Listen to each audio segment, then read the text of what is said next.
How to change Reddit username? First of all, let's navigate and open the Reddit app on your device and log into your account. Once you are in, tap on the profile icon in the top right corner to open a sidebar. Next, tap on Profile to proceed.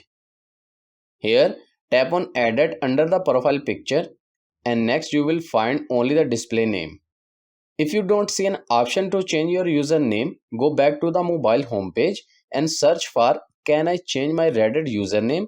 And in the Reddit help center, they have mentioned that no, once a username is finalized, it cannot be changed in any way, including its capitalization.